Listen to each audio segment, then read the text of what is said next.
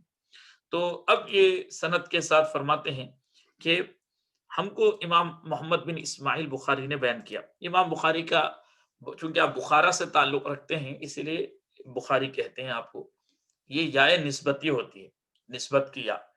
یعنی شہر سے جو نسبت ہے، جیسے حیدرآباد سے رہنے والوں کو حیدرآبادی کہتے ہیں، بخارا کے رہنے والوں کو بخاری کہتے ہیں۔ تو امام بخاری کا نام اصل ہے محمد بن اسماعیل، امام بخاری رحمۃ اللہ علیہ کا نام ہے محمد بن اسماعیل۔ بچپن میں آپ چونکہ اب امام ترمذی رحمۃ اللہ علیہ امام بخاری سے یہ حدیث شریف سنے اور ایک مجلس میں سنے تو اس کو بیان کر رہے ہیں کہ ہم کو بیان کیے امام محمد بن اسماعیل نے۔ تو امام بخاری رحمۃ اللہ علیہ کی شخصیت محتاج تعارف نہیں ہے،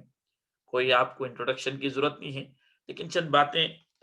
واقفیت کے لیے، کچھ واقعات، کچھ باتیں ذکر کرنا ہے کہ امام بخاری رحمۃ اللہ علیہ جو ہے آپ کے جو ہے کنیت ابو عبداللہ ہے، حضرت امام بخاری رحمۃ اللہ علیہ کی کنیت، اور آپ 13 شوال کو پیدا ہوئے، شوال کی 13 تاریخ کو امام بخاری کی ولادت ہوئی، جمعہ کے دن بعد نماز جمعہ آپ کی ولادت ہوئی، اور 62 سال کی عمر میں امام بخاری رحمۃ اللہ علیہ 62 ایئرس کی عمر میں جو ہے چاند رات کے دن، عید الفطر کی جو چاند رات ہوتی ہے اس دن آپ کا انتقال ہوا، اور عشاء کی نماز کے وقت، اور جو ہے نماز عید کے دن جو ہے پھر آپ کی تدفین عمل میں آئی، امام بخاری رحمۃ اللہ علیہ کی عید الفطر کے دن آپ کی تدفین عمل میں آئی۔ تو یہ بھی ایک امام بخاری کے لیے جو ہے فضل الہی ہے، اور اس میں بھی جو ہے ایک اشارہ خیر ہے کہ رمضان شریف کا مہینہ ملنا، یہ بھی جو ہے اللہ تعالیٰ کے خصوصی فضل کی بات ہے کہ جس میں جو ہے اعمال کا ثواب جو ہے اضافہ ہو جاتا ہے، کہ جو ہے فرض جو ہے 70 گنا بڑھا دیا جاتا ہے اور نفل جو ہے وہ ایکول ٹو فرض ہو جاتا ہے۔ تو کثرت ثواب بھی اللہ تعالیٰ نے آپ کو جو ہے رمضان شریف کا پورے 29 دن یا 30 دن کا جو مہینہ تھا، اور پورے روزوں کا ثواب، تلاوت کا ثواب، اور پھر وہ پورا ملٹی پلائی ہو کر، یعنی نفل ہے تو 70 درجے جو ہے انکریز ہو کر، اور سوری فرض ہے تو 70 درجے انکریز ہو کر، اور نفل ہے تو ایکول ٹو فرض، جو ہے وہ ثواب بڑھا کر جو ہے آپ کو اللہ تعالیٰ نے عطا فرمایا۔ تو یہ امام بخاری رحمۃ اللہ علیہ کا کہ جو ہے تعلق سے ہے، بچپن سے ہی تعلیم کا شوق تھا، لیکن نابینا تھے، جو ہے بصارت نہیں تھی، تو آپ کی والدہ بہت کثرت سے دعائیں کرتی تھی۔ تو ایک رات خواب میں سیدنا ابراہیم خلیل اللہ علیہ السلام کو دیکھے، سیدنا ابراہیم خلیل اللہ کو، تو آپ نے کہا کہ آپ کی گریہ بزاری کے سبب، والدہ کی دعاؤں کے سبب جو ہے اللہ تعالیٰ نے آپ کے فرزند کو بصارت عطا فرمائی۔ تو چنانچہ جب امام بخاری رحمۃ اللہ علیہ کو جو ہے اس خواب کے بعد الحمدللہ پھر بینائی اور بصارت حاصل ہو گئی۔ بچپن سے امام بخاری کو جو ہے بہت حافظ یعنی حدیث شریف کا شوق تھا، مجالس حدیث میں جاتے تھے، لیکن یہ ہے کہ لکھنے کے لیے آپ کے پاس جو ہے پیپر اور جو ہے پین نہیں ہوتا تھا، حالات اجازت نہیں دیتے تھے۔ تو جب آپ مجلسوں میں شرکت کرتے تھے تو ایک جو ہے بعض ساتھیوں نے امام بخاری کو جو ہے ٹانٹ کرنا شروع کر دیا، تم آ رہے، تم لکھ رہے نہیں، کیسا یاد ہوتے وغیرہ۔ تو بتاتے ہیں 16 دن اس طرح کا معاملہ رہا۔ پھر امام بخاری رحمۃ اللہ علیہ نے ایک دن اپنے ساتھیوں سے کہا کہ بھائی تم لوگ بھی لکھے ہیں، میں نے لکھا ہوں، میرا بھی سن لو اور تمہارا لکھا ہوا بھی سنا دو۔ تو امام بخاری رحمۃ اللہ علیہ نے 16 دن میں جتنا کچھ پڑھا تھا، جتنا کچھ شیخ سے، استاد سے سنے تھے، وہ سب کا سب سنا دی۔ بلکہ بتاتے ہیں کہ وہ کلاس میٹس نے جو سن کر لکھے تھے، استاذ کا جو لکھنے میں غلطیاں کرے تھے، امام بخاری کا سن کر پھر کریکشنز کر لیے اپنے کتابوں میں۔ تو اللہ نے ایسا امام بخاری رحمۃ اللہ علیہ کو حافظہ عطا فرمایا۔ اور بلکہ حافظے کی یہ ایک اور جو ہے واقعہ ہے امام بخاری رحمۃ اللہ علیہ کے تعلق سے، بالکل ینگ تھے، 16-17 سال کے یا 18 سال کے اس طرح کی عمر کے تھے۔ تو علماء اور محدثین کی ایک جماعت آئی آپ کا ٹیسٹ لینے کے لیے۔ تو انہوں نے یہ کیا کہ ہر شخص نے 10 روایتیں، 10 احادیث کو جو ہے اس کی سند کو میسپ کر کے ایک متن، ایک سند، پھر سند میں بھی چینجز کر دے کے اس طرح مرج کر کے ہر آدمی 10 روایتیں لے کر آئے، 10 احادیث۔ امام بخاری رحمۃ اللہ علیہ کے پاس پڑھنے لگے تو پوچھنے لگے، ہر شخص پوچھنے لگا کہ آپ اس حدیث کو جانتے، کیا اس سند سے اس حدیث کو جانتے؟ تو امام بخاری ہر حدیث پر کہتے تھے نہیں میں نہیں جانتا ہوں۔ تو وہ لوگوں کو تعجب ہوا کہ ان کو اتنی شہرت مل گئی لیکن یہ ان کا حافظہ ایسا ہی ہے ہی نہیں. تو پھر امام بخاری نے وہ 10 لوگوں کا جب سنے اور ہر ایک سے 10 روایتیں سنے، ٹوٹل 100 روایتیں، اس کے بعد پہلے شخص کو بلائے اور بلا کر ان سے کہے کہ آپ نے پہلے یہ سند سے یہ حدیث سنائے، جبکہ یہ سند سے یہ حدیث نہیں ہے بلکہ یہ حدیث ہے، یا اس حدیث کا یہ سند ہے. اس طرح ان کو کہے سیکنڈ آپ نے یہ سنائی جبکہ ایسا نہیں ہے بلکہ ایسا کریکٹ ہے. تھرڈ آپ نے یہ سنائی، نہ صرف 10 کے 10 روایتیں سنائے بلکہ وہی آرڈر میں سنائے جو ان لوگوں نے سنائی تھی، جو پہلے والے صاحب نے 10، پھر ان کے الفاظ بھی آپ نے ریپیٹ کیے. یہ حافظے کا کمال. کیسا سنے؟ ہمارا حافظے کا معاملہ یہ کہ ہم سنے اور بھول گئے. اب آپ مجھے کچھ بیان کرے تو ضرور نہیں ہے کہ ایگزیکٹ وہی الفاظ کے ساتھ میں ریپیٹ کر سکوں، لیکن امام بخاری ان سے جو سنے تھے وہ الفاظ کے ساتھ بیائی نہیں ان کو سنا دی ایز اٹ از، اور بولے کہ یہ کریکٹ انکریکٹ ہے، کریکٹ یہ ہے. تو پہلے والے صاحب کے 10 روایتیں ویسے ہی ان کو کریکٹ سنائے، ان کے غلط بھی بیان کیے پھر اس کا کریکٹ بھی بیان کیا. دوسرے والے صاحب کو بلا کر بولے پہلے آپ یہ سنائیں جبکہ یہ غلط ہے، صحیح یہ ہے. دوسری آپ نے سنائی یہ غلط ہے جبکہ صحیح یہ ہے. تیسری آپ نے یہ سنائی جبکہ یہ غلط ہے صحیح یہ ہے. اس طرح انہوں نے 10 ان کے کریکٹ کیے. پھر تیسرے والے صاحب کو بلا کر ایسا ہی، چوتھوں کا ایسا ہی. اس طرح 10 لوگوں کو بلا کر امام بخاری رحمۃ اللہ علیہ نے ان کے 10 روایتوں کی کریکشن کر کے ہوئے بتایا کہ یہ غلط تھی آپ نے جو سنائی، صحیح سند یہ ہے، صحیح متن یہ ہے.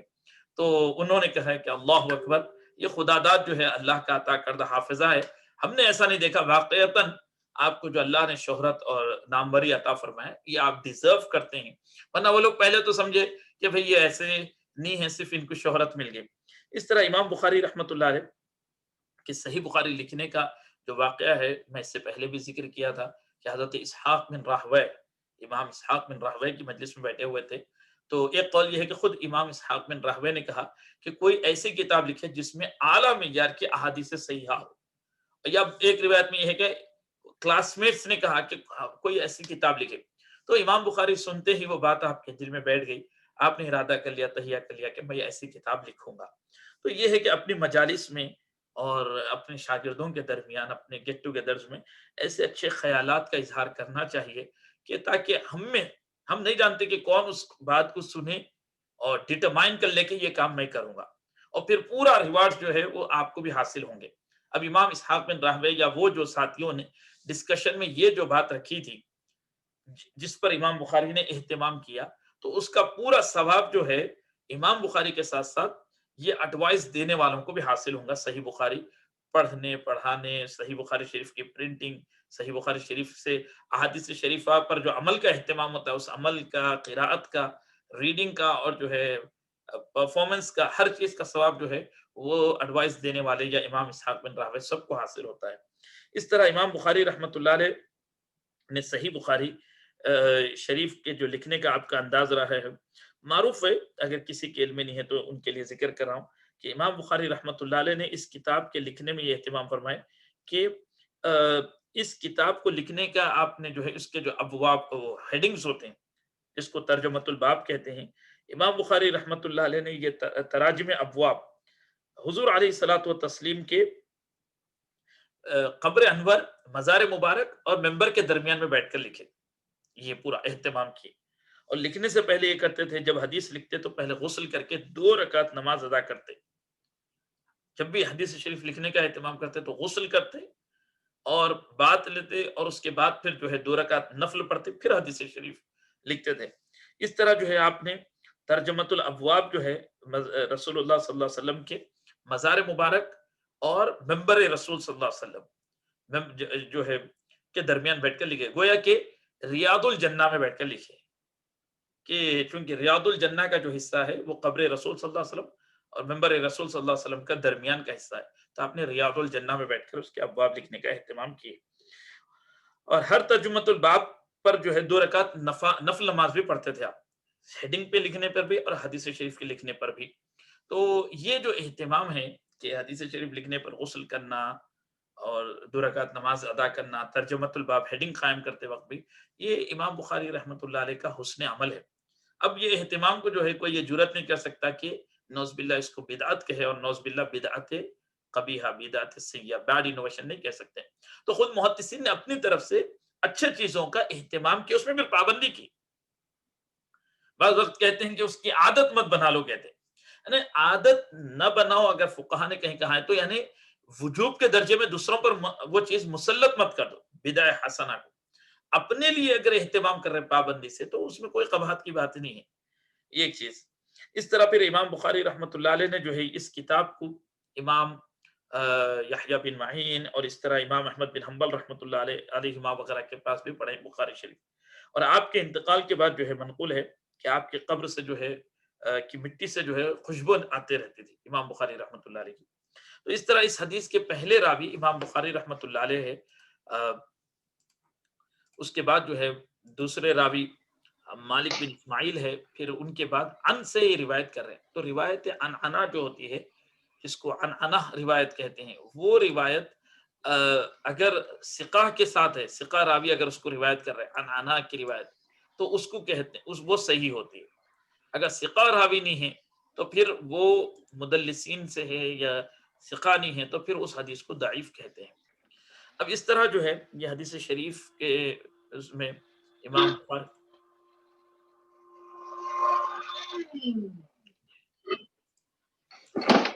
بخاری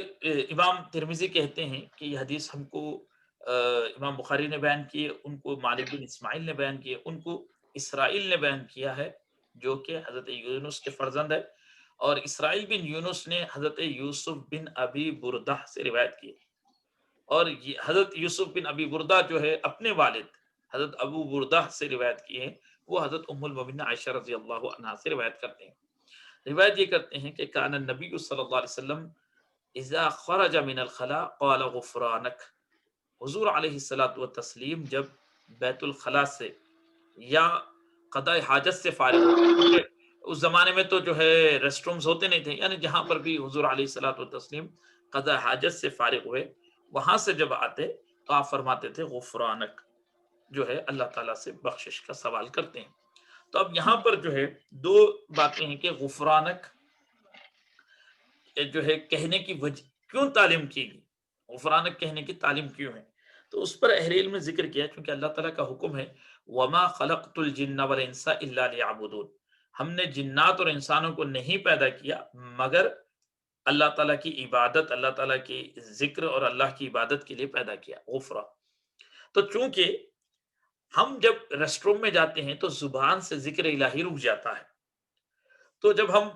طہارت خانے سے باہر آئے تو اتنا ٹائم جو ہمارا ذکر الہی رک گیا تھا زبان سے،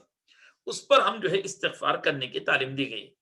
کہ ہم اللہ سے بخشش طلب کرتے ہیں. چونکہ ہونا تو یہ چاہیے کہ ہمارا ہر لمحہ جو ہے ذکر الہی میں گزرے، لیکن ایک طبعی ایک ایسی نیچرل جو ہے نیڈ پیدا ہوئی جس کی وجہ سے ہم ریسٹ روم میں گئے اور وہاں پر زبان سے ذکر نہیں کر سکتے تھے. اب صوفیاء نے، اللہ والوں نے جو ہے دوسرے اذکار بھی تعلیم فرمائے، جیسے ذکر پاسن فاس، زبان سانس کے ذریعے ذکر ہوتا ہے. تو اب یہ ہے کہ یا قلب کے اندر ذکر قلبی جو ہوتا ہے وہ تو ہو سکتا ہے، لیکن زبان سے چونکہ ذکر نہیں ہوا تو چونکہ ہم جب طہارت خانے سے باہر آتے ہیں تو ہم کو افسوس ہوا کہ ہمارا وہ وقت بھی ذکر الہی میں گزرنا تھا، لیکن ریسٹ روم میں جانے کی وجہ سے، قضاء حاجت سے فارغ ہونے کی وجہ سے ہم جو ہے زبان سے ذکر الہی نہیں کر سکے. ایک ہم کو ایسی ضرورت اور حاجت پیش آئی، ہماری زبان ذکر الہی سے رک گئی. تو اس بات اور اس احساس کے ساتھ استغفار کرتے ہوئے ہم کو تعلیم دی گئی ہے، یہ ٹیچ کیا گیا ہے کہ تم کہو کہ ہم اللہ سے بخشش طلب کرتے ہیں، اے اللہ ہم تجھ سے بخشش طلب کرتے ہیں. کیوں؟ کیونکہ ہمارا زبان طہارت خانے میں ریسٹ روم میں جو ہے ذکر الہی سے رک گئی تھی. اب غور کیجئے محدثین نے کیا جو ہے فکر کیا کی بلندی کو ذکر کیا ہے. فرما رہے کہ انسان کو طبعی ضرورت کی وجہ سے وہاں گیا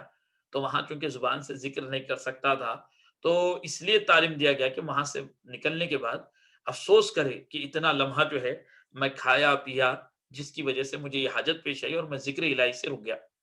زبان سے نہیں کر سک رہا، تو اس پر استغفار کرنے کا حکم دیا گیا، اس کی تعلیم دی گئی. تو اب آپ غور کیجئے جو ہمارا جو وقت گزرتا ہے کئی گھنٹوں ہمارے جو ہے ذکر الہی کے بغیر عام حالات میں، اور بعض وقت تو بیکار کی گفتگو میں نکل جاتے ہیں، بیکار کی چیزوں میں، گیمز میں، موویز میں ہمارا جو وقت ضائع ہوتا ہے ذکر الہی کے بغیر. اگر وہ حالت محدثین ہماری دیکھتے تو وہ کیا ان کو جو ہے تعجب ہوتا تھا کہ یہاں پر ایک طبعی ضرورت پیش آئی تو وہ کہہ رہے کہ بھئی چونکہ مجبوری ہو گئی، ہم زبان سے ذکر نہیں کر سکتے، اسی لیے شریعت نے ہم کو حکم دیا کہ طہارت خانے سے باہر نکلتے استغفار کرو، کہ ہم کھانے پینے کی وجہ سے ریسٹ روم گئے اور وہاں پر ہم کو ایسی ضرورت پیش آ گئی کہ ہم زبان سے ذکر نہیں کر سکتے تھے، تو اس پر ایک افسوس کرتے ہوئے کہ اتنا ٹائم ہمارا بغیر ذکر الہی کے گزرا، زبان سے استغفار کرنے کا حکم دیا گیا۔ تو اب جو گھنٹوں ہمارے بغیر کسی یعنی ریسٹ روم میں جانے کی نہیں، دیگر مواقع پر ہم جو وقت ہمارا ضائع ہوتا ہے اور بغیر ذکر الہی کے گزرتا ہے، محدثین علماء اگر اس کو دیکھتے ہمارے اکابر تو وہ تو تعجب کرتے تھے، یعنی وہ بولتے تھے بھائی تمہارا عام وقت بھی طہارت خانے میں گزرے جیسا ہو گیا، یعنی تمہاری زبان ذکر الہی سے دور ہے۔ تو یہ ایک وجہ بیان کی۔ دوسری وجہ یہ بیان کی کہ طہارت خانے میں جب انسان جاتا ہے تو جو ہے ظاہری گندگی اس کو فیل ہوتی ہے۔ اب بعض لوگوں نے لکھا ہے کہ ظاہری گندگی کو وہ دیکھتا ہے، لیکن حدیث جو ہے آداب طہارت میں یہ ذکر کیا گیا ہے کہ ریسٹ روم میں گئے تو پیشاب یا بڑی حاجت کو نہیں دیکھنا چاہیے، فرمائے جہاں تک ہو سکے کوشش کرنا چاہیے کہ نظروں کو اس گندگی سے ہٹا کے رکھے، اس پر نہ دیکھے۔ یعنی یہ بڑے کمال کی بات ہے، ہمارے محدثین نے شروحات حدیث میں ذکر کیا ہے کہ ریسٹ روم میں جب جائے تو پیشاب یا جو ہے بڑی حاجت ہو جائے تو اس کو دیکھتے نہ بیٹھے بولے۔ ایک تو فرمائے کہ حافظہ اس سے کمزور ہوتا، بینائی اس سے کمزور ہوتی، اور گندی چیز کو دیکھنے سے انسان کے اندر گندے خیالات اور جو ہے پاکیزگی اور طہارت میں کمی آ جاتی ہے گندگی دیکھنے سے۔ تو فرمائے کہ گندگی کو نہیں دیکھنا چاہیے۔ اب افسوس کی بات یہ ہے کہ معاشرہ ہمارا اتنا ڈاؤن فال اور اتنا خرابی کی طرف چلے گیا، بلا حاجت مذاق اور دل لگی میں نہ صرف وہ گندگی کو دیکھتے ہیں طہارت خانے میں یعنی، بلکہ بعد میں پھر اس پر تبصرے کرتے ہیں، اس گندگی پہ تبصرے ہوتے ہیں، وہ گندگی کم ہے، زیادہ ہے، ایسی ہے ویسی ہے، یہ سارے گندے تبصرے ہوتے ہیں۔ حالانکہ یعنی وہ زبان ذکر الہی سے تر ہونا تھا، یعنی گندگی کو دیکھے اس کے بعد باہر آ کے تبصرے کر رہے۔ تو جبکہ اہل علم نے اس حدیث کی شرح میں فرمایا تو انسان وہاں پر گندگی کو فیل کرتا ہے، دیکھنا الگ ہے، ایک چیز ہے فیل کرنا، اس کی گندگی کی بو ہے یا اس کے جسم سے نکلنے کا محسوس کرتا ہے، فیل کرتا ہے۔ اب بسا اوقات بعض وقت کسی وقت نظر بھی پڑ جاتی، اگر احتیاط کرنے والا ہے تو نظر نہیں بھی پڑتی، لیکن بعض وقت یہ ہے کہ کسی وقت نظر پڑ جاتی ہے۔ اب ہمیشہ دیکھنا وہ تو آداب کے خلاف ہے، گندگی کو دیکھنا ریسٹ روم میں فرمائے آداب کے خلاف ہے، فرمائے نہیں دیکھنا چاہیے، کیونکہ یہ آنکھیں بنی ہیں اللہ تعالیٰ کے انوار و تجلیات کے مشاہدے کے لیے، حضور علیہ الصلوۃ والتسلیم کے دیدار کے لیے، یہ آنکھیں بنی ہیں قرآن شریف کو دیکھنے کے لیے، یعنی اللہ کے حسن و جمال اور اس کی تخلیق کے حسن کو دیکھنے کے لیے بنی ہے۔ اب وہ آنکھوں کو آپ گندی چیزوں کے دیکھنے میں لگا رہے ہیں، اسی طرح بد نظری کے اس پہ لگا رہے، تو یہ آنکھیں جو ہے اپنے کریشن کا جو ایم اینڈ آبجیکٹو ہے اس کو پورا نہیں کر رہے، تو یہ مقصد تخلیق نگاہ کے خلاف بھی ہے۔ آنکھ اور آنکھ کی جو قوت ہے اس کا جو تخلیق کریشن کا جو مقصد ہے، یہ مقصد نہیں ہے کہ انسان اپنی گندگی کو دیکھ لیتے بیٹھے طہارت خانے میں۔ تو فرمائے کہ جب چونکہ غلطی سے کبھی نگاہ پڑ جائے یا فیل کرتا ہے تو وہ فیلنگ کے ساتھ، وہ یا کبھی غلطی سے نگاہ پڑ جانے کے ساتھ، یعنی غلطی کا مطلب گناہ نہیں ہے، یہ آداب کے خلاف ہے کہ بائی مسٹیک اگر نظر پڑ جائے، اور فیل تو ہمیشہ کرتا ہے انسان، گندگی جسم سے نکلے یا اس کی اسمیل بیڈ اسمیل کی وجہ سے، تو چونکہ ظاہری گندگی کو فیل کرنے یا کبھی نگاہ پڑنے سے اس کو چاہیے کہ اپنے باطنی گندگیوں کو امیجن کرے، تصور کرے، ارے یہ گندگیوں کو تو میں فیل کر رہا ہوں، لیکن جو میرے اندر دوسرے گندگیاں ہیں، اخلاقی خرابیاں ہیں، عمل کی کوتاہیاں ہیں، وہ جو گندگی ہے، یا پھر کسی کے ایمان میں خرابی ہے، عقائد میں خرابی ہے، یا پھر اخلاق میں خرابی ہے، یا پھر معاملات میں خرابی ہے، تو وہ گندگیوں کو امیجن کرے، تو اس امیجنیشن کے ساتھ جو ہے اس تصور اور اس استحضار کے ساتھ اس کو شرمندگی اور ندامت ہوں گی، ارے میرے یہ اخلاق خراب ہے، میرے اندر جو ہے کسی کے لیے غصہ بھرا ہوا ہے، کسی کے لیے دشمنی ہے، یا میرے اندر لالچ بھری ہوئی ہے، یا کسی سے حسد ہے، کچھ نہ کچھ ایسے چیزیں میرے دل کے اندر میں گندگی رکھا ہوا ہوں، جبکہ دل کا محل ہے اللہ، اللہ کے رسول کی محبت ہو، اس میں اللہ والوں کی محبت ہو، لیکن اس کے اندر ہم ایک پورشن کو جو ہے نفرت سے، بغض سے، عداوت سے اس کو جو ہے فل کر کے رکھے ہوئے، تو وہ جب گندگی اس حصے میں ہے، بغض کی، عداوت کی، نفرت کی، تو اتنا پورشن جو ہے وہ اللہ، اللہ کے رسول، اللہ والوں کی محبت سے خالی ہے، تو جو کچھ بھی اس طرح کی گندگیاں ہیں اس کے تصور پیدا ہوں گا، ظاہری گندگی سے باطنی گندگیوں کا، تو چاہیے کہ وہ جیسے ہی طہارت خانے سے نکلے اس استحضار کے ساتھ، اس خیال کے ساتھ استغفار کرے اپنے جو ہے باطنی گندگیوں کو۔ اس طرح تیسری چیز یہ فرمائے، چونکہ طہارت خانے سے جب انسان نکلتا ہے تو گندگی اور جسم جو ہے فضلات اور گندگی جب اس کے جسم سے نکل جاتی ہے تو اس پر شکر لازم ہوتا ہے، کیونکہ کتنی تکلیف ہوتی ہے، پیشاب آئے یا بڑی حاجت ہو اور آپ کو جو ہے ریسٹ روم نہ میسر آئے، آپ کو طہارت خانہ نہیں دکھے، تو آپ کتنا بے چین ہوتے ہیں یا آپ نہیں جا سکتے ہیں، تو کیسا انسان بے چین ہو جاتا ہے پیشاب یا جو ہے بڑی حاجت کی وجہ سے۔ لیکن آپ جب طہارت خانے کو گئے، آپ کی گندگی جسم سے، انسان کی ہماری گندگی نکل گئی، انسان ایک ریلیکس فیل کرتا ہے۔ تو فرمایا چونکہ اس ریلیکسیشن پر شکر کرنا چاہیے اللہ کا، تو اب جیسا حق شکر ہم ادا نہیں کر سکتے، شکر کا حق ادا نہیں ہو سکتا، تو فرمائیں کہ اس افسوس کے ساتھ کہ ہم شکر کا حق ادا نہیں کر سکتے ہیں، اس لیے اس پر بخشش و مغفرت طلب کرنا ہے، غفرانک کہہ کر، اے اللہ ہم بخشش طلب کرتے ہیں، مغفرت طلب کرتے ہیں کہ ہم جو ہے اس گندگی کے دور ہونے پر جیسا تو نے ہم کو راحت عطا فرمایا، اس کا شکر جیسا کرنا ویسا نہیں کر سک رہے، اس بیسس پر جو ہے اس بنیاد پر استغفار کرتے ہیں، اس بنیاد پر جو ہے مغفرت طلب کرتے ہیں۔ چوتھی وجہ یہ فرمائیں کہ غفرانک جیسے امام سیبوی وغیرہ نے ذکر کیا ہے، یہ اصل میں جو ہے بخشش کے معنوں میں نہیں ہے، بلکہ اس کے معنی ہے غفرانک کے معنی ہے لا کفرانک، یعنی شکر کے معنوں میں بھی آتا ہے غفرانک، یعنی میں اے اللہ میں جو ہے ناشکری کا ضد کے طور پر بھی آتا ہے۔ غفرانک جو ہے عربی محاورہ ہے، غفرانک لا کفرانک، یعنی میں شکر کرتا ہوں ناشکری نہیں کرتا، تو جو ہے ناشکری کے اپوزٹ کے طور پر بھی غفرانک کا لفظ استعمال ہوتا ہے، غفران کا، بخشش ہی نہیں بلکہ شکر کے معنوں میں، یعنی میں آپ کا شکر ادا کرتا ہوں۔ تو اب معنی یہ ہو جائیں گے کہ یہ جو جسم سے گندگی اور نجاست نکلی ہے اور اس پر جو مجھے راحت حاصل ہوئے، اے اللہ میں آپ کا شکر ادا کرتا ہوں۔ تو جو ہی طہارت خانے سے باہر نکلے فرمایا گیا کہ اس پر جو ہے شکر ادا کرے اور اللہ سے بخشش طلب کرے۔ اب یہاں سوال یہ ہوا کہ چونکہ حضور علیہ الصلوۃ والتسلیم کا عمل کہہ رہے ہیں یہاں پر کہ رسول اللہ صلی اللہ علیہ وسلم جب جو ہے خلا سے نکلتے تو آپ فرماتے تھے غفرانک، اے اللہ بخشش طلب کرتا ہوں۔ اب انبیاء علیہ السلام کا معاملہ تو یہ بالخصوص رسول اللہ صلی اللہ علیہ وسلم کا، وہ معصوم ہے،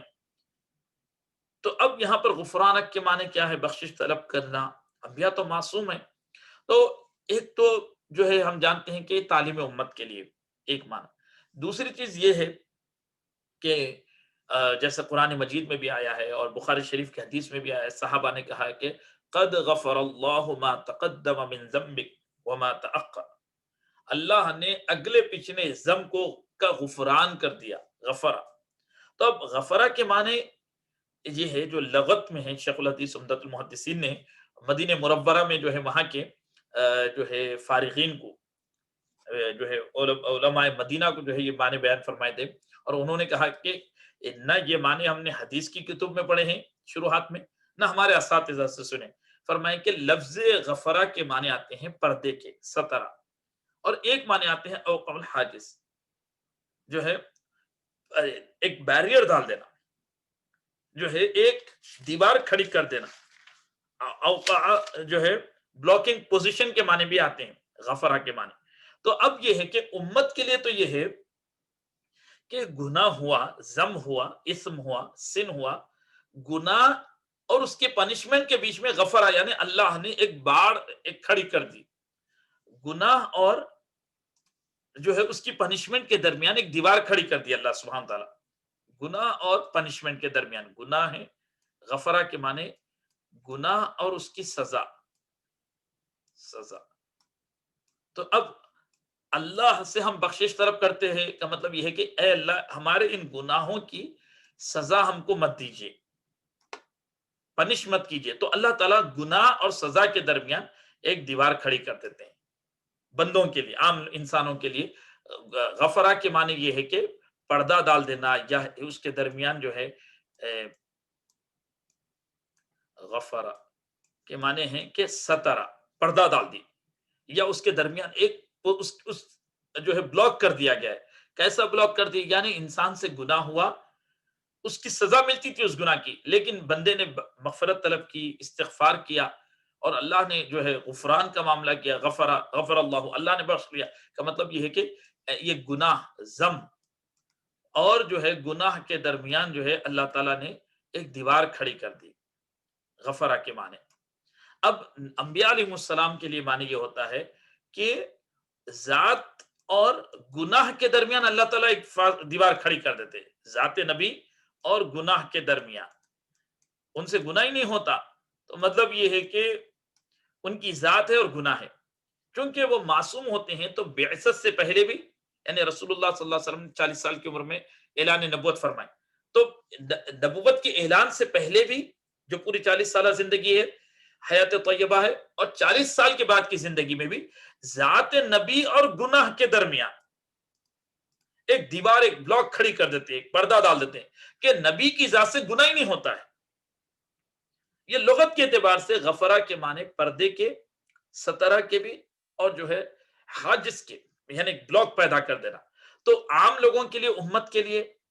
ان کے لیے معنی یہ ہے کہ سزا اور گناہ کے درمیان جو ہے غفرہ، بخشش کے معنی یہ حجاب کھڑا کر دیا جاتا ہے، پردہ ڈال دیا جاتا ہے، یا روک لگا دی جاتی ہے۔ یعنی گناہ تو ہوا انسان سے، لیکن اللہ نے بخشش دے کر سزا نہیں دیا ان کو۔ لیکن نبی سے گناہ ہی نہیں ہوتا، سزا تو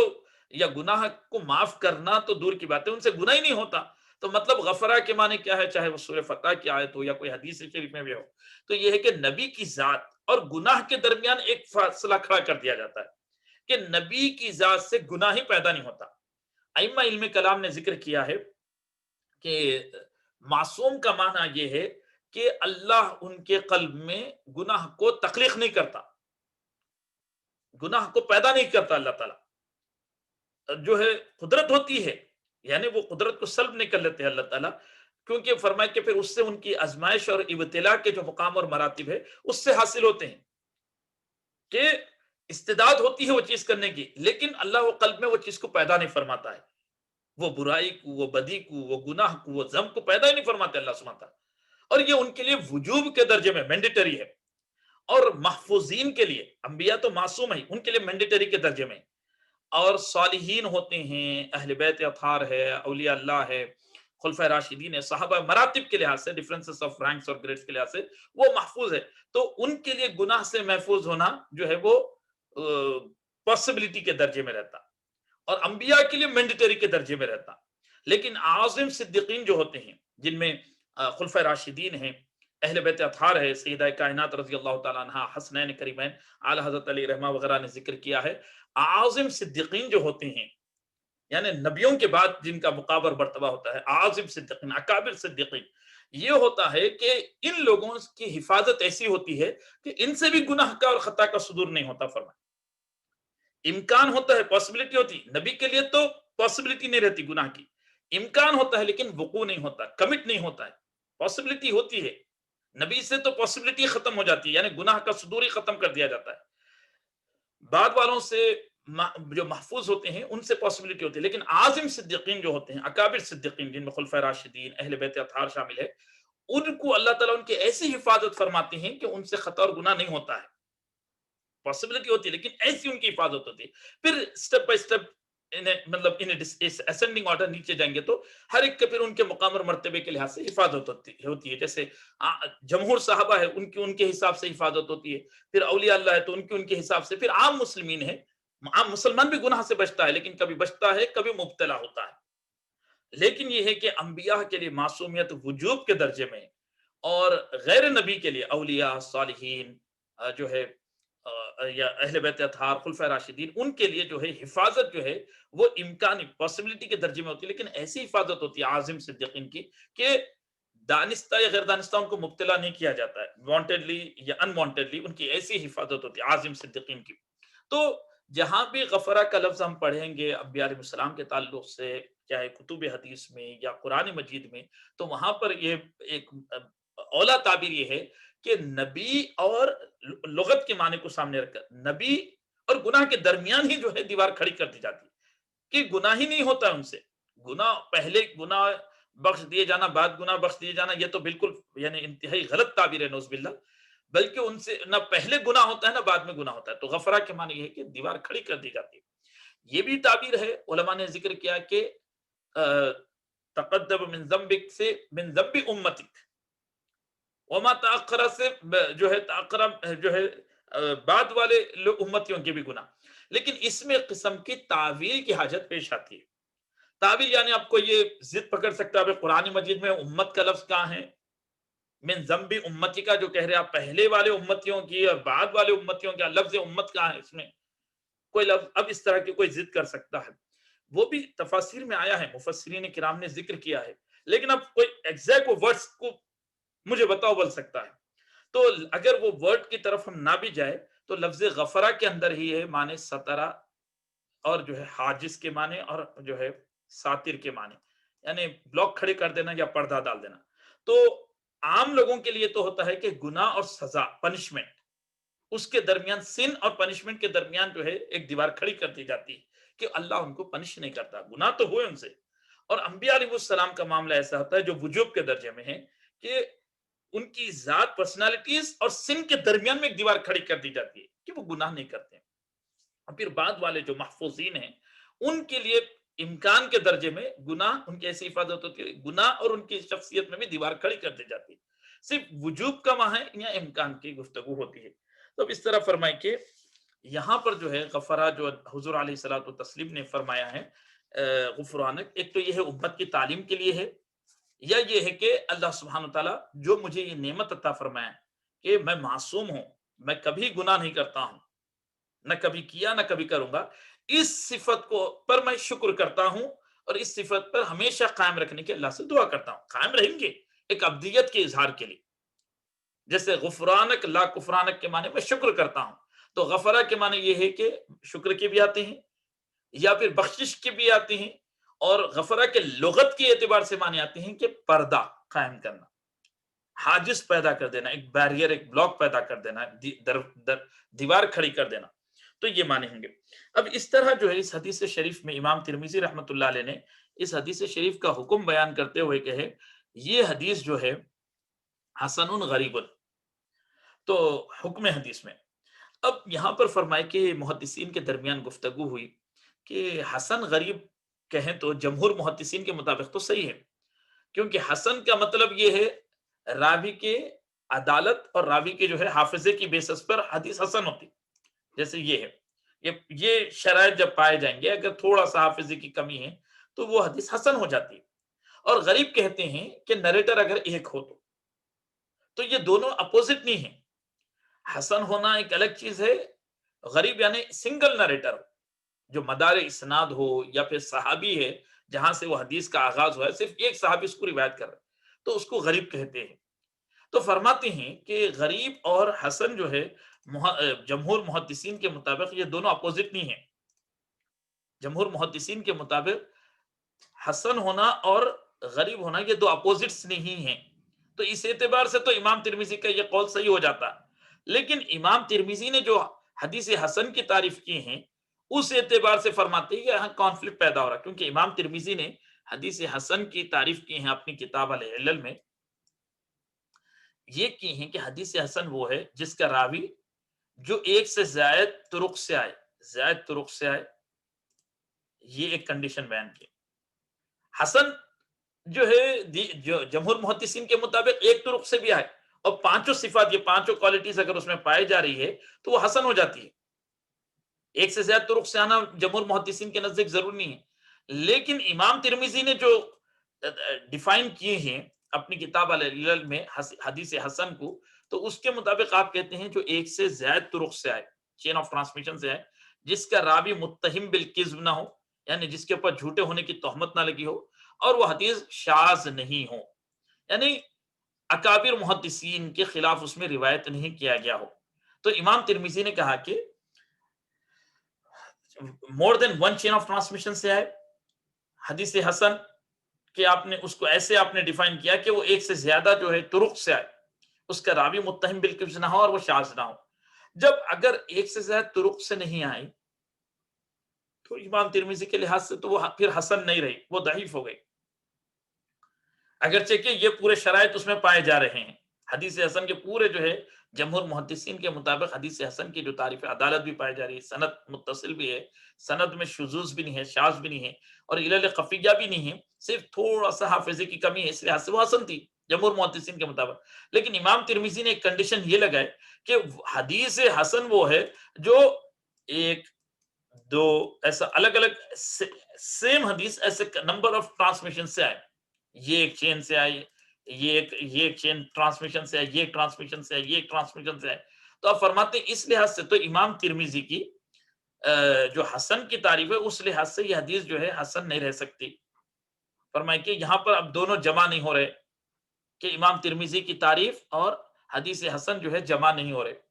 تو فرمائے تو اس تعریف کی بنیاد پر حسن اور غریب جمع نہیں ہو سکتے۔ تو حضرت ابن حجر عسقلانی رحمۃ اللہ علیہ نے شرح فقہ نخبۃ الفکر میں یہ سمجھائے، یہ بیان کیے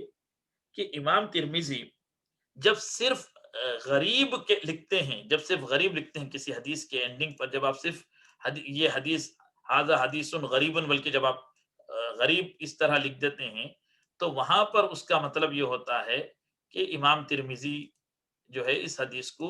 حسن نہیں سمجھتے، حدیث حسن نہیں سمجھتے۔ وہ جب حسن اور غریب ایک ساتھ لاتے ہیں تو حضرت اب امام ابن حجر عسقلانی نے نخبۃ الفکر کی شرح میں ذکر فرمائے، وہاں پر آپ جمہور محدثین کی تعریف کے مطابق ان کو جمع کر رہے ہیں، یعنی عدالت اور ضبط کے اعتبار سے یہ حسن ہیں، اور صرف ایک ہی نریٹر، ایک ہی صحابی کی طرف سے آنے کے اعتبار سے یہ غریب ہے۔ تو یہ دونوں کو جمع کیا جا سکتا ہے جمہور محدثین کے مطابق، یعنی یہ دونوں جمع ہو سکتے ہیں۔ تو جب آپ صرف غریب ذکر کرتے ہیں امام ترمذی رحمۃ اللہ علیہ کسی حدیث کے آخر میں، تو وہاں پر وہ حدیث حسن نہیں ہوتی، اور جب آپ حسن اور غریب کہتے ہیں تو وہاں امام ترمذی اپنی ڈیفینیشن کے مطابق حسن نہیں ذکر کرتے، بلکہ آپ وہاں پر جمہور محدثین کے مسلک کے مطابق ان کی ڈیفینیشن کے مطابق کہتے ہیں کہ عدالت اور حافظے کے اعتبار سے یہ حسن ہے، عدالت اور جو ہے میموری کے اعتبار سے یہ حسن ہے،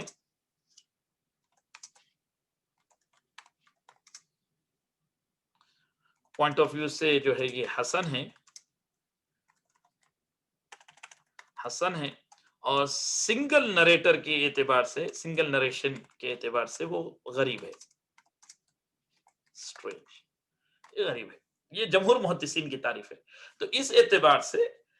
یہ تو امام ترمذی رحمۃ اللہ علیہ یہ مراد لیتے ہیں کہ حسن ہے ان کانٹیکس آف عدالہ اینڈ میموری، اور غریب ہے in contexts of single narration. جب آپ صرف غریب ذکر کرتے ہیں تو وہاں پر آپ حسن کی بھی نفی کر دیتے ہیں، کیونکہ حسن کے لیے امام ترمذی کی ڈیفینیشن یہ ہے، العلل میں آپ نے ذکر کیا ہے کہ ان کی اسپیسیفک ڈیفینیشن یہ ہے کہ مور دین ون چین آف ٹرانسمیشن سے آئے وہ، اگر صرف ایک سنگل چین آف ٹرانسمیشن سے آتی ہے تو امام ترمذی رحمۃ اللہ علیہ اس کو حسن نہیں کنسیڈر کرتے ہیں۔ اس طرح اس حدیث کے اندر جو ہے ایک اور بات ذکر کی گئی اس حدیث شریف میں، حضرت ام المومنین عائشہ رضی اللہ تعالیٰ عنہ کے تعلق سے امام ترمذی ایک تو یہ بھی کرتے ہیں کہ ساتھ ساتھ روات کے احوال کی بھی وضاحت کرتے ہیں۔ آپ نے کہا حضرت ابو بردہ رضی اللہ عنہ جو ہے ان کا نام ہے عامر بن عبداللہ بن قیس الاشعری، ابو بردہ رضی اللہ عنہ کا نام جو ہے عامر بن عبداللہ بن قیس الاشعری۔ تو امام ترمذی روات ہو یا صحابہ ہو، اگر ان کی کنیت آ جائے تو امام ترمذی رحمۃ اللہ علیہ جو ہے ان کی کنیت کے ساتھ جو ہے ان کے نام کو ڈیفائن کر دیتے ہیں، جیسے ابو بردہ بن موسیٰ تو کہتے ہیں اسم ہو، ان کا نام ہے عامر بن عبداللہ بن قیس الاشعری۔ یہاں پر آیا ہے حضرت جو ہے یوسف اپنے والد ابو بردہ سے روایت کرتے ہیں، تو اب ابو بردہ کون ہیں؟ اور حضرت ابو بردہ حضرت ام المومنین عائشہ رضی اللہ عنہ سے روایت کر رہے تو کہہ رہے ہیں ان کا نام عامر بن عبداللہ بن قیس الاشعری ہے۔ تو بنیادی طور پر یہ حدیث جو ہے حضرت ام المومنین سے دادا سنے، دادا سے والد روایت کرے، والد سے ان کے بیٹے، دادا پوترے اور بیٹے تینوں مل کے یہ حدیث ایک دوسرے کو بیان کیے، پھر وہاں سے پھر اسماعیل بن یونس نے ان سے سنے۔ تو گویا کہ اس حدیث کو 3 جنریشن نے بیان کیا ہے، پہلے دادا سنی ام المومنین عائشہ رضی اللہ عنہ سے، پھر دادا نے اپنے بیٹے کو بیان کیا، پھر ان کے بیٹے نے جو ہے اپنے بیٹے یعنی حضرت یوسف بن ابو بردہ کو بیان کی، اور پھر ابو بردہ جو ہے وہ جو ہے سو اپنے والد سے روایت کر رہے ہیں۔ حضرت جو ہے ابو بردہ جو ہے ان کا نام ہے یہ والد اور بیٹے ہے، والد بیان کیے بیٹے کو، بیٹے بیان کیے اسرائیل بن یونس کو، دادا نہیں، معافی چاہتا ہوں. اصل میں یہ ہے کہ یہ جو ہے ابو موسیٰ الاشعری رضی اللہ عنہ کے جو ہے عامر بن عبداللہ بن قیس الاشعری جو ہے یہ حضرت ابو موسیٰ الاشعری رضی اللہ عنہ کے بیٹے ہوتے ہیں. ابو بردہ جو ہے وہ حضرت ابو موسیٰ الاشعری رضی اللہ عنہ کے جو ہے بیٹے ہیں، اور یوسف بن ابی بردہ جو ہے وہ حضرت ابو موسیٰ الاشعری رضی اللہ عنہ کے پوترے ہوتے ہیں. تو حضرت ابو موسیٰ الاشعری کے بیٹے ابو بردہ حضرت عائشہ رضی اللہ عنہ سے روایت کر رہے ہیں، اور پھر ابو بردہ جو ہے اپنے بیٹے کو بیان کیا، یوسف بن ابی بردہ، یوسف کو اپنے بیٹے کو. پھر حضرت یوسف سے اسرائیل بن یونس نے سنا، ان سے مالک بن اسماعیل نے سنا، ان سے امام بخاری نے سنا. تو بنیادی طور پر والد اور بیٹے روایت کیے اس کو، دادا نے. تو یہ حضرت ابو بردہ جو ہے یہ بیٹے ہوتے ہیں حضرت ابو موسیٰ الاشعری رضی اللہ عنہ کے، اور یوسف بن ابی بردہ جو ہے وہ پوترے ہوتے ہیں سیدنا ابو موسیٰ الاشعری رضی اللہ تعالیٰ عنہ کے. تو اب یہ حدیث کو جو ہے ام المؤمنین عائشہ رضی اللہ عنہا سے روایت کر رہے ہیں. تو اب امام ترمذی کہتے ہیں لا نعرف فی هذا الباب الا حدیث عائشہ رضی اللہ تعالیٰ عنہ، ہم اس باب میں صرف حضرت ام المؤمنین عائشہ رضی اللہ عنہا کی حدیث کو جانتے ہیں. تو یہاں پر یہ ایک سوال کیا گیا کہ خلا سے نکلنے کے تعلق سے اور بھی روایتیں موجود ہیں، جیسے کہ امام ابن ماجہ نے حضرت انس سے روایت کیا الحمدللہ الذی اذھب عنی الاذى وعافانی، اور حضرت جو ہے عمل الیوم واللیلہ میں جو ہے حضرت ابو ذر رضی اللہ عنہ سے روایت ہے الحمدللہ الذی اذھب عنا الحزن والاذى وعافانی، اور امام دارقطنی نے الحمدللہ الذی اخرج عنی ما یؤذینی کے الفاظ سے روایت کیے. اس طرح علامہ ابن الجوزی نے کتاب العلل میں سیم الفاظ سے یہی الفاظ سے روایت کیے. اور پھر جو ہے عبداللہ ابن عمر رضی اللہ عنہما سے عمل الیوم واللیلہ میں الحمدللہ الذی کے الفاظ سے آئی ہے یہ دعا. تو فرمائے کہ پھر امام ترمذی نے یہ کیوں کہا یہ حدیث جو ہے صرف ام المؤمنین عائشہ رضی اللہ تعالی عنہا سے ہے، جبکہ حضرت ابو ذر سے بھی ہے، حضرت جو ہے خسیمہ حضرت ابو ذر رضی اللہ عنہ سے ہے، حضرت انس بن مالک سے بھی حدیث آ رہی بیت الخلاء سے نکلنے پر. اس طرح جو ہے حضرت سہل بن خسیمہ رضی اللہ عنہ سے بھی حدیث آ رہی، مطلب دوسرے الفاظ سے. تو پھر حضرت امام ترمذی نے کیوں کہا کہ صرف اس حدیث کو ہم حضرت ام المؤمنین عائشہ رضی اللہ تعالی عنہا کے واسطے سے جانتے ہیں؟ تو اس کے دو جواب دیے، لیکن ایک تیسرا جواب عموماً شروحات کی حدیث میں نہیں دکھتا ہے، لیکن وہ جواب زیادہ بہتر محسوس ہوتا ہے مجھے، جو میں غور کیا ہوں. ایک تو یہ بات بولے کہ یہ تمام احادیث جو ہے سندن ضعیف ہے، یہ پورے کے پورے جو ہے حضرت انس کی روایت، حضرت ابو ذر کی روایت، اور اس طرح جو ہے حضرت سہل بن خسیمہ کی روایت، حضرت عبداللہ بن عمر رضی اللہ عنہ کی. تو امام ترمذی رحمۃ اللہ علیہ کی مراد یہ ہے کہ اس باب میں حضرت ام المؤمنین عائشہ رضی اللہ تعالی عنہا کے علاوہ کسی کی روایت صحیح نہیں ہے. لیکن کہتے ہیں امام ترمذی کا منہج تو یہ ہے کہ وہ وفی الباب کہہ کے صحیح اور ضعیف روایت سب جمع کرتے ہیں. تو اس میں ضعیف ہے بلکہ ترک کر رہے، یہ قول اتنا اسٹرانگ نہیں ہے کہ امام ترمذی نے اس کو جو ہے ضعیف ہونے کی وجہ سے یہ روایتوں کو نہیں مینشن کیے یا ان کے اصحاب کو نہیں بیان کیے. جیسے کہتے ہیں وفی البابی، اس باب میں حضرت انس سے ہے، حضرت علی سے ہے، حضرت جو ہے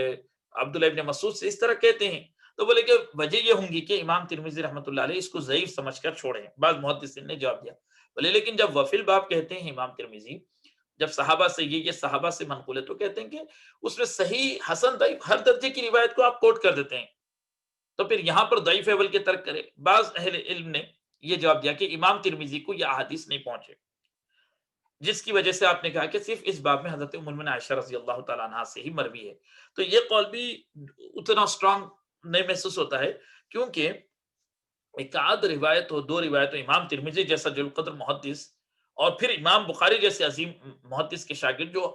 لاکھوں حدیثیں جن لوگوں کو یاد ہے، ان تک جو ہے یہ حدیثیں پورے 5 کے 5 نہیں پہنچے، کہنا یہ مجھے بعید محسوس ہوا. کیونکہ وجہ یہ ہے کہ حضرت انس سے بھی ہے، حضرت ابو ذر سے بھی ہے، اور حضرت عبداللہ ابن عمر سے ہے، حضرت سہل بن خسیمہ سے ہے.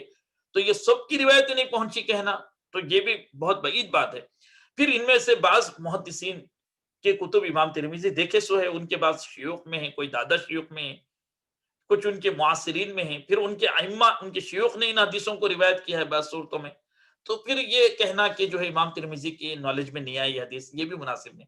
اصل محسوس یہ ہوتا ہے چونکہ یہ سارے حدیثوں میں جو متن حدیث ہے الحمدللہ الذی سے ہے، تمام تعریف اللہ کے لیے جس نے مجھ سے تکلیف کو دور کیا اور مجھے عافیت عطا کیا. اس میں یہ ہے تمام تعریف اللہ کے لیے جس نے مجھ سے غم کو تکلیف کو دور کیا اور مجھے عافیت عطا کیا. یہ حدیث میں تمام تعریف اللہ کے لیے جس نے گندگی کو مجھ سے نکال دیا اور میرے لیے جو نفع بخش چیز تھی وہ میرے جسم میں محفوظ رکھا. تو اب یہ پورے حدیثوں میں اگر ہم دیکھیں گے تو اس کے اندر یہ ہے الحمدللہ الذی کے الفاظ ہے، جبکہ حضرت ام المؤمنین عائشہ رضی اللہ تعالی عنہا کے جو الفاظ ہے حدیث میں اس میں صرف غفرانک کا لفظ ہے، اس میں الحمدللہ الذی نہیں ہے، صرف غفرانک کا لفظ ہے. یہاں پر حضرت ام المؤمنین عائشہ رضی اللہ تعالی عنہا کی روایت میں صرف غفرانک کے لفظ ہے. تو ممکن ہے، امکانی بات یہ ہے کہ امام ترمذی نے یہ جو کہا ہے کہ اس باب میں جو ہے صرف حضرت ام المؤمنین عائشہ رضی اللہ تعالی عنہا کی حدیث ہے، تو اس کا مطلب یہ نہیں ہے کہ صرف بیت الخلاء سے نکلنے کے معاملے میں صرف یہ ایک حدیث ہے. دعا پڑھنے کے تعلق سے، ریسٹ روم سے نکلنے کے تعلق سے جو ہے یہ دعا یعنی صرف ایک حدیث جو حضرت ام المؤمنین عائشہ رضی اللہ عنہا سے مروی ہے، بلکہ ان الفاظ کے ساتھ صرف یہ حدیث ہے حضرت ام المؤمنین عائشہ رضی اللہ عنہا سے مروی. تو وہاں پر جو ہے اس کانٹیکس میں نہیں بلکہ اذا خرج من الخلاء کے کانٹیکس میں صرف ام المؤمنین عائشہ رضی اللہ عنہا سے فی ھذا الباب عائشہ رضی اللہ تعالی عنہا، یہ مراد نہیں امام ترمذی کی، یہ مطلب نہیں ہے، یہ مجھے محسوس ہوتا ہے. بلکہ امام ترمذی کی مراد یہ ہے کہ اس باب میں ان الفاظ کے ساتھ، غفرانک کے الفاظ کے ساتھ صرف جو ہے ام المؤمنین عائشہ رضی اللہ عنہا سے ہی ہے، دوسروں سے نہیں ہے. جبکہ اگر ہم دیکھیں گے جو میں محسوس کیا، اگر ہم الفاظ حدیث کو آپ دیکھیں کسی میں بھی غفرانک کے لفظ نہیں ہے، پہلے میں بھی غفرانک کے لفظ نہیں ہے، غفرانک یا کچھ اور الفاظ نہیں ہے، بلکہ کمپلیٹلی اس میں بھی غفرانک کے لفظ نہیں ہے. اس روایت میں بھی اس طرح جو ہے اس روایت میں بھی دیکھیں گے تو غفرانک کے لفظ نہیں ہے، اس روایت میں بھی اگر ہم دیکھیں گے تو غفرانک کے لفظ نہیں ہے. اور اس طرح جو ہے یہ ابن الجوزی نے جو ہے یہی الفاظ سے روایت کی ہیں. پانچویں سند جو ہے، پانچویں حدیث یہ ہے، اس میں بھی جو ہے غفرانک کا لفظ موجود نہیں ہے. تو امام ترمذی رحمۃ اللہ علیہ کے تعلق سے یہ کہنا کہ ان تک حدیثیں نہیں پہنچی، اور اس طرح 5 حدیثیں ڈفرنٹ صحابہ سے اور ڈفرنٹ چین آف ٹرانسمیشن سے نہیں پہنچی کہنا، یہ بہت بعید محسوس ہوتا ہے، یہ بہت دور کی بات محسوس ہوتی ہے کہ یہ پورے 5 حدیثیں، جیسے یہ حدیث بھی عبداللہ ابن عمر کی دیکھیں گے، اس میں بھی غفرانک کا لفظ نہیں ہے. یہ ابن الجوزی نے جو ہے سہل بن خثیمہ سے یہی الفاظ سے روایت کی ہے الحمدللہ الذی، اس میں بھی آپ دیکھیں گے غفرانک کا لفظ کہیں پر بھی نہیں ہے. اور تیسرے میں بھی حضرت ابو ذر سے جو حدیث ہے اس میں بھی غفرانک کے الفاظ نہیں ہیں. اور 5ویں روایت حضرت انس بن مالک رضی اللہ عنہ سے جو ہے اس میں بھی غفرانک کے الفاظ نہیں ہیں. تو امام ترمذی رحمۃ اللہ علیہ کی مراد ہم یہ سمجھ سکتے ہیں کہ 5 حدیثیں یہ نہیں پہنچے کہنا تھوڑا مشکل ہے، کیونکہ خود جید محدث سے ہزاروں لاکھوں حدیث کے حافظ، پھر ان کے شیوخ ہزاروں لاکھوں حدیث کے حفاظ، پھر ان کا اٹھنا بیٹھنا محدثین کے ساتھ ہے، تو ان کو ایک بھی سند سے نہیں پہنچے کہنا یہ بعید بات ہے. البتہ یہ ہے کہ چونکہ یہ ساری روایتوں میں لفظ غفرانک موجود نہیں ہے، یہ پوروں میں لفظ غفرانک نہیں ہے، تو امام ترمذی جو ہے یہ امام ترمذی کی مراد ہے کہ اس باب میں سوائے حضرت عائشہ رضی اللہ تعالیٰ عنہا کے کسی کی روایت نہیں پائی جاتی ہے، مطلب ان الفاظ کے ساتھ یہ الفاظ جس میں موجود ہو. البتہ ریسٹ روم سے نکلنے کی دعاؤں پر احادیث شریفہ موجود ہے. اب حدیث میں غفرانک کا لفظ بھی آیا، یہ بھی آیا کہ الحمدللہ الذی اذھب عنی الاذی وعافانی. تو اب کس کو پڑھنا چاہیے؟ تو فرمائے کہ ممکن ہے رسول اللہ صلی اللہ علیہ وسلم کبھی غفرانک کا لفظ کہتے تھے، اے اللہ ہم تجھ سے بخشش کا سوال کرتے ہیں، یعنی امت کی تعلیم کے لیے، کیونکہ ہم نے کہہ دیا کہ انبیاء علیہ السلام سے کبھی گناہ نہیں ہوتا، ان کا معصوم ہونا یقینی ہے، وجوبی ہے، مینڈیٹری ہے. تو کبھی وہ دعا فرماتے تھے، کبھی یہ دعا الحمدللہ الذی اذھب عنی الاذی وعافانی. اور اہل علم نے کہا کہ بہتر ہے کہ یہ دونوں دعا کبھی یہ پڑھے یا کبھی یہ پڑھے، یا اہل علم کی ایک جماعت نے کہا کہ اس کو جمع کر لے، غفرانک اور الحمدللہ الذی اذھب عنی الاذی وعافانی، ان دونوں کو جمع کر لے.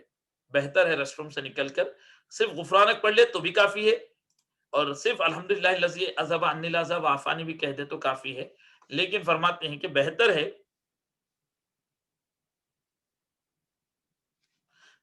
ہے کہ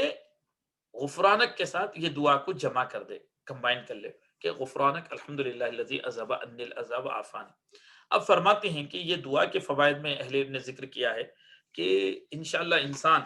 جو ہے مرنے تک امید ہے کسی ایسے مرض میں مبتلا نہیں ہوں گا جو پیشاب یا جو ہے بڑی حاجت میں مبتلا ہوتا ہے. جیسے ہم دیکھتے ہیں لوگوں کو جو ہے سم ٹائمز جو ہے پیشاب کی نلی لگ جاتی ہے یا قضاء حاجت نہیں ہوتی ہے تو آپریشن وغیرہ ہوتا ہے, کئی صورتیں ہوتی ہے. تو فرمائیں کہ جو بھی طہارت خانے سے نکلتے ہی یہ دعا پڑھ لے, الحمدللہ الذی عافانی, الحمدللہ الذی اذهب عني الاذى وعافانی, تمام تعریف اللہ کے لیے جس نے مجھ سے گندگی کو دور کیا اور مجھے عافیت اور ریلیکسیشن عطا فرمایا, سکون عطا فرمایا. تو اہل علم نے فرمایا کہ انشاءاللہ مرتے دم تک پیشاب اور پاخانے کی کوئی بیماری میں مبتلا نہیں ہوں گا, کیونکہ ہر دفعہ تکلیف اور گندگی کی چیز نکلنے پر اور سکون حاصل ہونے پر ہر دفعہ وہ طہارت خانے سے نکلتے ہی دعا پڑا, پیشاب کر کے باہر آتے دعا پڑا, یا بڑی حاجت کر کے آتے باہر پڑا کہ اللہ کا شکر ہے وہ گندگی اور تکلیف کی چیز دور ہو گئی, اللہ نے دور کیا, سوری نہ صرف دور ہوئی بلکہ اللہ نے دور کیا, اذھبا, اللہ نے اسے دور کر دیا اور مجھے عافیت اور سکون عطا فرمایا. تو جو بندہ کا معمول یہ ہے کہ ہمیشہ اس عمل پر اللہ کا شکر ادا کر رہا ہے, اللہ تعالیٰ اپنے فضل سے کبھی ایسی جو ہے بیماری میں مبتلا نہیں کریں گا جس کی وجہ سے اس کو یورین یا پوٹی وغیرہ کی بیماری سے سفر ہونا پڑے انشاءاللہ. اس کے ساتھ پھر فرماتے ہیں کہ بزرگوں کے تعلق سے, یعنی انبیاء علیہم السلام کا تو معاملہ بہت بڑا بڑا ہے, خلفائے راشدین اور اہل بیت کا معاملہ بھی بہت بلند سے بلند تر ہے, صحابہ کرام اولیاء اللہ وغیرہ کے تعلق سے بھی جو ہے بے ادبی کے کلمات کہنے سے بچنا چاہیے. فرمائے ہمارے ایک چاچا ذکر کیے تھے, ایک صاحب کو جو ہے وہ صاحب جو ہے بزرگوں سے رجوع کیا اور بعد میں پھر جماعت اسلامی وغیرہ کسی سے تعلق ہو گیا, تو ایسی بیماری میں مبتلا ہوئے کہ گندگی اور نجاست کو جو ہے منہ سے نکالا جا رہا تھا, ان کی ایسی مرض میں مبتلا ہوئے کہ منہ سے گندگی کو نکالا جا رہا تھا, یعنی پائپ وغیرہ ڈال کے پیشاب وغیرہ اس طرح, آج سے 20-30 سال پہلے کی بات ہے کہ منہ سے گندگی کو نکالا جا رہا تھا, نعوذ باللہ, اللہ ہم سب کو محفوظ رکھے. تو بعض وقت ایسا ہوتا ہے کہ بزرگوں کی گستاخی اور بے ادبی کے الفاظ نکالنے سے جو ہے یہ ہوتا ہے کہ انسان ایسے امراض میں مبتلا ہو جاتا ہے. تو اس سے بچنا چاہیے اور یہ دعا کا اہتمام کرنا چاہیے کہ الحمدللہ غفرانک, اللہ ہم بخشش کا سوال کرتے ہیں اور سارے معنوں کا اعتبار کرتے ہوئے بھی کرے تو بہت بہتر بات ہے. یعنی ایک تو یہ ہے ایمان غفرانک کے معنی یہ ہے کہ ہم اتنی دیر ذکر لسانی سے اورلی وابلی ذکر سے ہم دور رہے, اس پر بھی ہم کو افسوس ہے, ہم بخشش طلب کرتے ہیں. دوسرے معنی یہ ہے کہ گندگی جو ہم سے نکلتی ہوئی محسوس کی ہم, تو یہ امیجن کرتے ہوئے کہ یہ گندگی کو تو میں فیل کر رہا ہوں مجھ سے نکلتی, اخلاق کی روح کی کتنی گندگیاں میرے اندر بھرے ہوئے ہوں گے, اے اللہ میں ان سب گندگیوں سے بھی پاکی کا سوال کرتا ہوں اور بخشش کا سوال کرتا ہوں. تیسرے معنی یہ ہے کہ یہ مفہوم بھی کہ اے اللہ تو نے یہ جو گندگی کو مجھ سے نکالا ہے اس کا میں حق شکر ادا نہیں کر سکتا, تو مجھے اس پر افسوس ہے, اس لحاظ سے میں تجھ سے بخشش طلب کرتا ہوں کہ تیرے شکر کا حق ادا نہ کیا.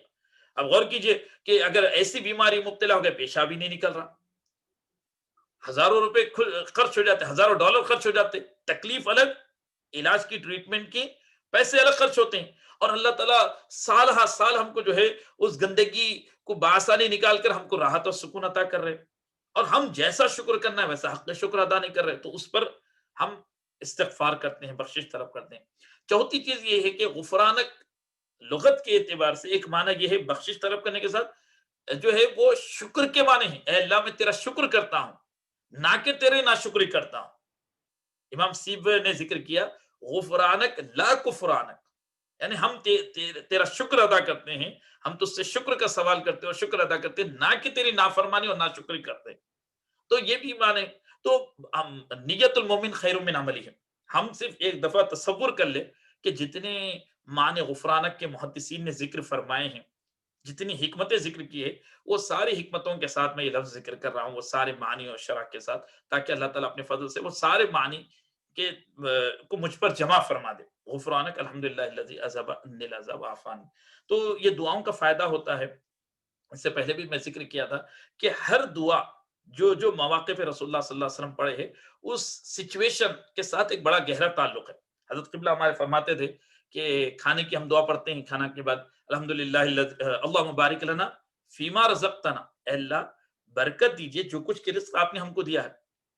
ورزقنا خیرا من, اور اس سے بہتر ہم کو عطا فرمائیے. حضرت قبلہ فرماتے تھے دیکھ کہ پہلے کتنے لوازمات, پہلے ہم دیکھتے تھے ایک دو قسم کا جو ہے چکن ہے، ایک آدھ قسم کا میٹھا ہو گیا تو بہت بڑی دعوت سمجھی جاتی تھی، ایک بریانی ہو گئی. اب دسترخوان پہ 10 قسم کے لوازمات نظر آتے ہیں. تو برکت ہوئی، اللہ نے ہم جو کھائے اس میں برکت دیجیے، اور ورزقنا، ہم کو عطا کیجیے، ورزقنا خیر من، اس سے بہتر عطا کیجیے میرے اللہ تعالیٰ کو، جو دیے اس میں برکت دیجیے اور بہتر دیجیے. اگر آج ہم کہتے ہیں اے اللہ جو آپ ہم کو دے رہے ہیں اس میں برکت دیجیے، ہم شکر کرتے ہیں اور اس میں برکت دیجیے اور اس سے بہتر دیجیے، تو یقیناً پھر آپ انشاءاللہ اور نئے نئے ڈشز آپ ٹیسٹ کریں گے اور بہترین لوازمات اللہ تعالیٰ آپ کو کھلائیں گے. تو اس طرح جو ہے جب آپ شکر کریں گے، جو بھی دعائیں تعلیم فرمائی گئی ہے، جیسے طہارت خانے سے نکلنے کی، جب آپ ہمیشہ شکر کر رہے ہیں، اے اللہ تیرا شکر ہے گندگی اور تکلیف کی چیز کو مجھ سے دور کر دیا اور مجھے سکون عطا فرمایا. تو اللہ تعالیٰ پھر جو ہے شکر کا معاملہ یہ ہے کہ لئن شکرتم لازیدنکم، اللہ تعالیٰ فرمایا شکر کریں گے تو نعمت میں اضافہ کروں گا، اضافہ نعمت ہوں گا، یعنی گندگی کی چیزیں اور دور ہو جائیں گے اور زیادہ زیادہ سکون انسان کو حاصل ہونا شروع ہو جائیں گا. تو یہ بھی نیت کیجیے. یہ ساری نیتوں کے ساتھ جو ہے سو ہم کو جو ہے یہ دعائیں پڑھنے کی کوشش کرنا چاہیے. پہلے مرحلے میں اگر دعا یاد کرنا مشکل ہو اردو میں پڑھ لیجیے، لیکن یہ جائز ہے، لیکن سنت تو وہی ہے جو الفاظ زبان رسالت امام صلی اللہ علیہ وسلم سے نکلے ہیں، سرکار کی زبان سے جو نکلے ہیں، وہ کلمات کی برکت، اس کی خوبی، اس کا نور، اس کی تاثیر، ہر چیز میں بڑا فرق رہے گا کہ رسول برحق صلی اللہ علیہ وسلم کی جب زبان مبارک سے نکلتے ہیں جو کلمات، وہ کلمات پڑھنے کی اپنی برکت ہوں گی. تو اللہ سبحانہ تعالیٰ ہم تمام کو جو ہے یہ ادعیہ معصورہ کے اہتمام کی توفیق عطا فرمائے، ہر قسم کی ایسی بیماری سے محفوظ رکھے جس سے ہم جو ہے پریشان اور عاجز ہو جائے. اللہ تعالیٰ جو ہے ہم کو ہمیشہ جو ہے اس کا ذکر کرنے کا، اس کا شکر کرنے کی توفیق عطا فرمائے. وآخر دعوانا الحمد للہ رب العالمین.